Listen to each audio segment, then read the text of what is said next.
Good morning, Jerusalem.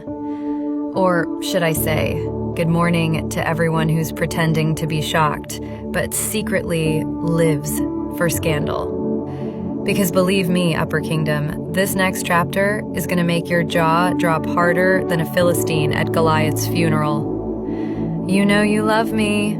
XOXO. Gossip Girl. So David's king, Michal's back in the palace, but cold and distant. The ark is safely parked in Jerusalem. Everything should be perfect, right? Wrong. Because if there's one thing David's good at besides slinging stones and writing psalms, it's getting himself into royal trouble. Let's talk springtime. That's when kings are supposed to go off to war. But guess who stayed home this year, lounging on his palace rooftop instead? Yep, our boy David. My rooftop sources, thanks to Mar for pretending to sweep dust up there, say David was pacing one evening, all moody and brooding. And then he looked over the parapet and froze. Because across the roofs, there she was, Bathsheba, bathing. And not just any bath, girls. We're talking moonlight shimmering on water, dark hair spilling down her back, total goddess vibes. And let's get one thing clear. Bathsheba wasn't some random nobody.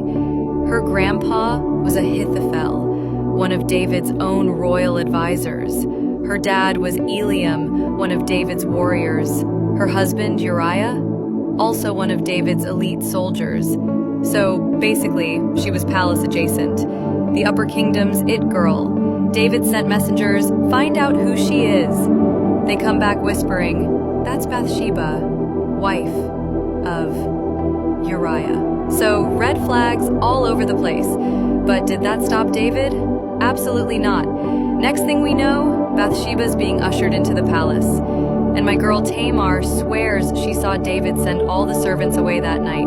All of them. Yeah, you do the math. Weeks later, Bathsheba sends a message. 2 words. I'm pregnant. David panics.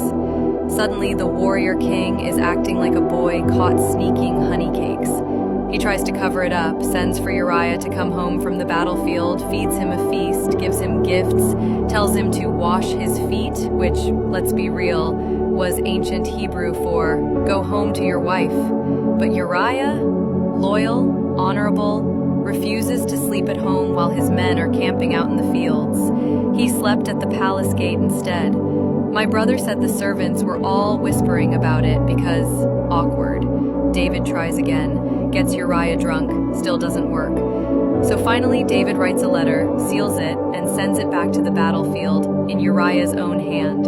The letter says, put Uriah where the fighting is fiercest, then pull back so he's struck down. Girls, chills, and that's exactly what happens.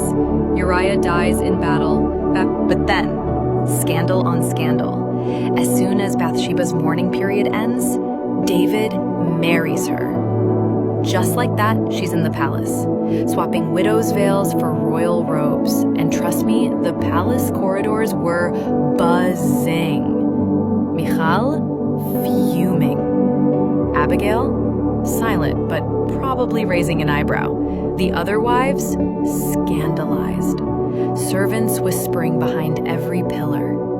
And me, dancing in the streets, pretending not to care, but hanging on every crumb of gossip. But here's the twist. God wasn't silent about any of this. Enter Nathan the prophet, storms into the palace and tells David a story about a rich man stealing a poor man's lamb. David explodes with righteous anger until Nathan points at him and says, you are the man. My brother said the silence in the throne room was so thick you could have heard a grain of barley drop. David broke down right there, confessed, prayed, wrote a whole psalm about it. Psalm 51, if you're curious. Heartbreaking stuff. But consequences came. The child Bathsheba bore from that night died. David fasted, wept, wouldn't eat, lay on the ground.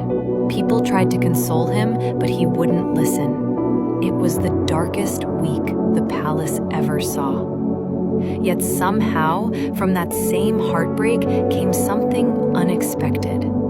Bathsheba later gave David another son, Solomon. And rumor has it, God loved Solomon from the very beginning. Nathan even gave him a special nickname, Yedidiah, beloved of the Lord. Upper Kingdom, remember that name. He's going to be a headline all his own one day. So that's where we stand. David's crown still glitters, but there's blood on his hands. Michal's in the palace, icy as ever. Abigail's keeping quiet. Bathsheba's wearing royal robes, carrying secrets, and the future king in her arms. And me? I'm still here, twirling my veil, pretending not to care, hopelessly waiting for David's lion eyes to ever look my way. And don't worry, Upper Kingdom, I'll keep the gossip coming. Because in Jerusalem, there's always a new secret waiting to be spilled. XOXO, Gossip Girl.